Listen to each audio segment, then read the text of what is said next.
Hello and welcome to The Gadget Show, the only show that you need to watch to find out all you need to know about the world of gizmos and gadgetry.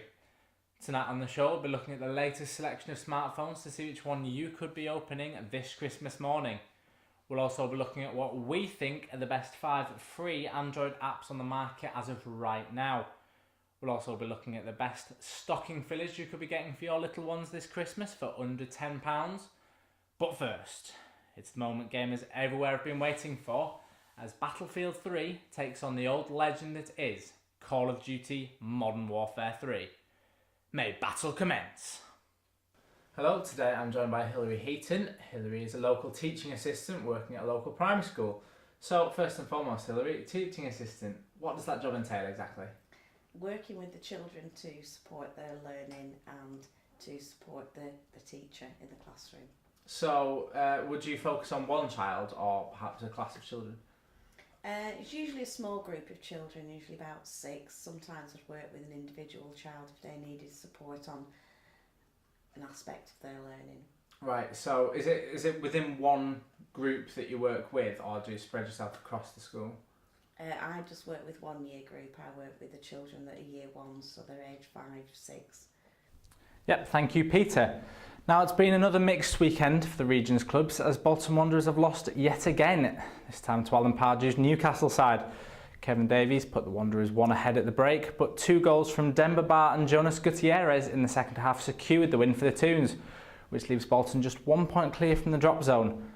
In contrast now to Manchester City, where 3 goals from Yaya Toure and Carlos Tevez left Derby Club United with no reply, meaning City are now 6 points clear of the Reds with just 4 weeks to go in the title race. I understand the students now have the option to attend either a breakfast club or an after-school club. What do you think the effect on an extended school day has on the students? It has a tremendous effect on some children, especially the children that attend the breakfast club and the after-school club. Is your car ready for winter? If not, then follow these simple steps and you will be raring to go. So the first thing you want to be doing is taking your dipstick out, and you can see the oil that's on that. So you want to be giving that a wipe with any kitchen or toilet roll, anything that'll get it off really.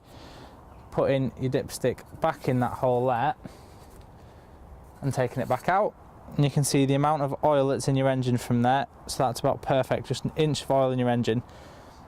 And the second check that you want to be doing is your screen wash. So you take this cap off, it's normally on the far right of your car, and you just put a small amount of screen wash in. I'm only putting a small amount in because I've already done it before. Now, I know some people use water, but in winter you definitely want to be avoiding that because water will freeze and it'll be rendered useless. The next check you want to be doing is the tread on your tyres. Now, the DSA recommend that you have at least 1.6 millimetres of tread, which isn't a lot at all, and these tyres, well, they've got a lot of tread on them, so they should be fine. You can also check the PSI next time you're at a petrol station. You can refer back to your vehicle manual if you don't know what the PSI for each tyre is, and you should be able to do that for free at any local petrol station. So the vehicle essentials that you should be carrying around this winter are any small shovel that will dig you out of any problems you may face yourself in, a high-vis jacket, this is essential if you break down on the motorway. A high-powered torch is also essential if you break down on any dark night. You can also bring a warm jacket or blanket because you will be getting cold if you break down in the middle of the night. You should bring a cone at all times in case you break down to put behind your car, and you can also go as far as to bring a flare. So there you go. When you've got all these things sorted, your car is perfect and ready for winter.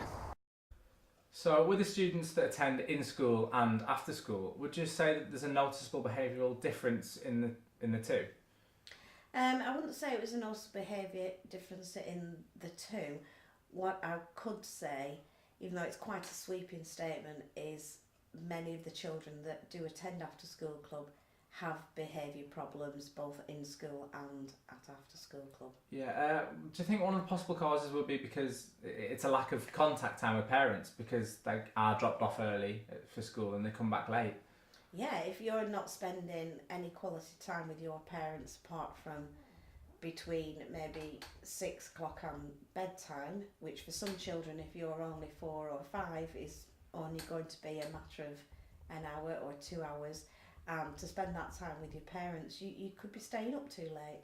So then you're dealing once again with a tired child. Bolton Wanderers, a club steeped in history. 4 FA Cup wins, League Cup champions, 10 years at the top tier of English football. But soon, the club may be no more. The club today have announced losses of £26 million in the last financial year alone, bringing Bolton's total debt to £110 million. Most of the debt is to owner Eddie Davies. Phil Gartside has stood by the owner and has backed him all the way. To stop the probability from Bolton going into administration, what they need to do is make more money. They can do this through ticket sales, getting prize money from winning prestigious games in Europe, selling as much merchandise as they possibly can. I'm Jamie Williamson, reporting from the Reebok Stadium. So, with the coalition cuts in funding, what have the direct effects been on your school? We were worried that some teaching assistants were going to lose their jobs, but luckily this year our school had enough funds to cover up and through till April. Come April 2012, I would probably be answering your question differently. Okay, Hilary, thank you very much for your time. You're welcome. And moving on to cricket and some good news for Lancashire. Calls to cancel development on the new pavilion have been ignored and work will go ahead. The development comes in a bid to increase the ground's chances of becoming a host of next year's prestigious Ashes tournament.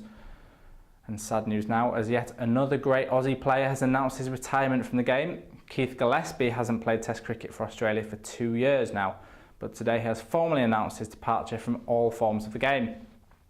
And finally now in golf, Lee Westwood has secured his 5th American Open title this weekend, finishing his round on 6 under par, just 1 shot from runner-up Miguel Angel Jimenez.